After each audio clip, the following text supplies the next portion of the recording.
Ambitious but realistic is how the Housing Minister has described the government's long-awaited housing plan, which was published today. Taoiseach Micheál Martin has denied that the absence of annual targets in the government's new housing plan is designed to avoid accountability. The plan promises that a minimum of 300,000 new homes will be built by 2030, including a target for the state to deliver 72,000 social homes, and it earmarks 90,000 starter homes by extending affordable supports.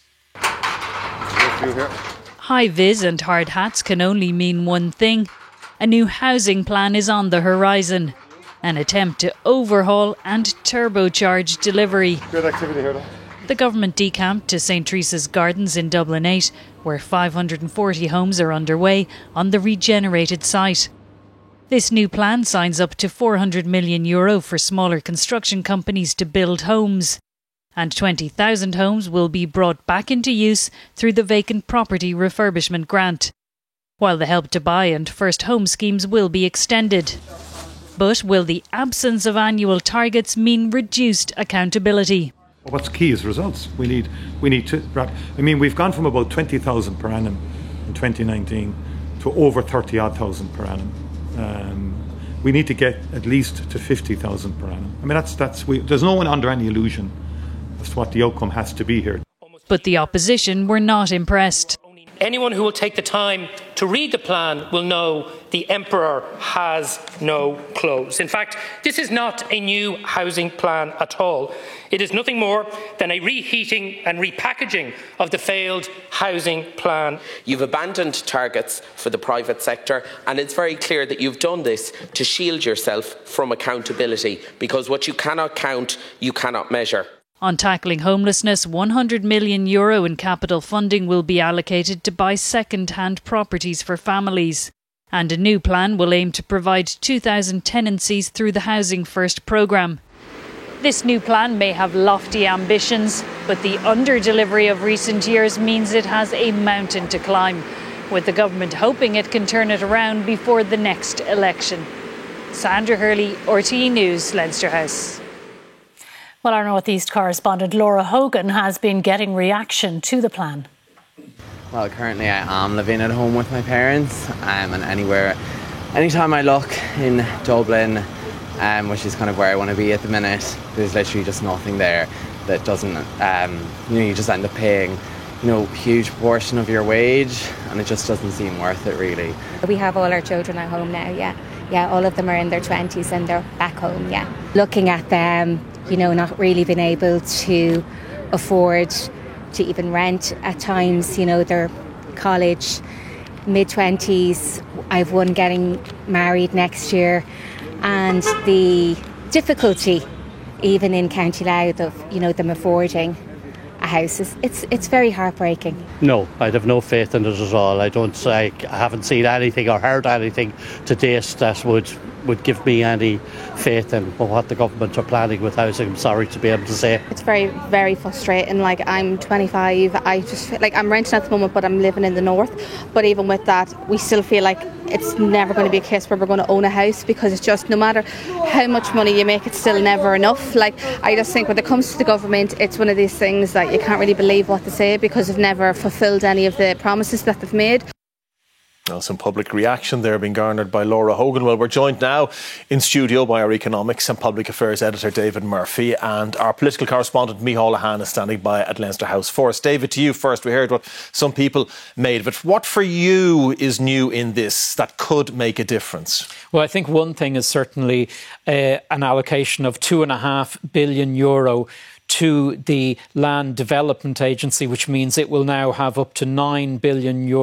And that's going to be used for acquiring sites and building affordable housing. I think the other thing that's interesting is the extension of the two existing schemes, Help to Buy, where people can reclaim up to €30,000 from the Revenue Commissioners towards a deposit, and the First Home scheme, where the state can take a stake in somebody's house in order to help them get in the property ladder. The difficulty about these schemes, although they're popular, is they throw more money at the problem and potentially are adding to property prices. The other thing about this plan is it needs to be seen in the context of a number of big changes the government have announced over recent months to help get apartment building moving. They are the cut to the VAT rate for apartments, also the changes to building standards. And the question is whether or not these and the changes to rent controls will actually get apartment building moving. The indication is that it might, but we won't really know the answer to that for another 2 or 3 years. Yes, indeed, a lot going on. And Micheál, to you at Leinster House, politically, how is this being received?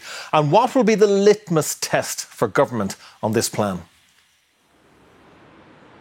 I think the test is very clear, and even government backbenchers themselves looking at this and talking about this today know that they are in many ways in the last chance saloon, and that's because previous plans have done nowhere near enough. So while this new strategy, maybe it doesn't have the same number of frills or has not been greeted with the same level of fanfare, in many ways the stakes could not be higher. It is earnest, some say, and focused on delivery on the ground. But if it doesn't work, if the tide is not turned in the next 3 or 4 years, then there will undoubtedly be profound political consequences. Already the opposition are clear. The Social Democrats, Cian O'Callaghan, says that this plan effectively amounts to the government doubling down on what are verifiably failed policies, while Labour make even a biblical reference saying government is essentially trying to turn water into wine with this particular plan. I think the view here maybe is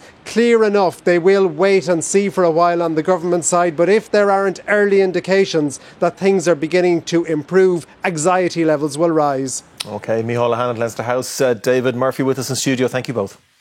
Let's bring you more now on our top story in the launch of the government of its new housing plan. A little earlier I talked to the Minister for Housing, Local Government and Heritage, James Browne, and began by asking him why annual targets had been scrapped and if it was because they had failed to get close to reaching them in the past. So we have the main target, which is to deliver over 300,000 homes over the lifetime of this plan. But what we looked at when we looked at the targets, they can become very much a thing in and of themselves. Either you're not meeting them or you're exceeding them and you're being told, well, you know, you should have put more into it. What we want to do is activate housing supply, drive that supply as quickly and as much as possible at pace, at scale, and that's what it's really about. Obviously, the key numbers will still be published every year, completions, commencements, planning applications, and that's really where housing delivery is based on. And we've heard that many times over the last few years. And so people will wonder, is this just a rehash of previous plans? More promises when actually all people want are houses? No, people want houses, they want homes, and they want them in the communities where they want to live. How does this get it to them quicker than any of the previous plans? So it builds on the previous plan, Housing for All, which did accelerate housing delivery from 20,000 to 30,000 homes a year. But our population has increased significantly and the needs of our population has changed as well. So it's really about accelerating home delivery, and it's doing that under 2 pillars. One is activating supply and the other is about supporting people in their homes and helping people to get the homes that they need, whether that's social homes, affordable homes or private homes. Yeah, you keep saying the word activating supply, and yet we know commencements are down. Planning is tied up. An opposition TD in the Chamber saying today that judicial reviews have become somewhat of a national sport. Is this doomed to failure before it even begins, or do you have plans to deal with the issues I've just mentioned there?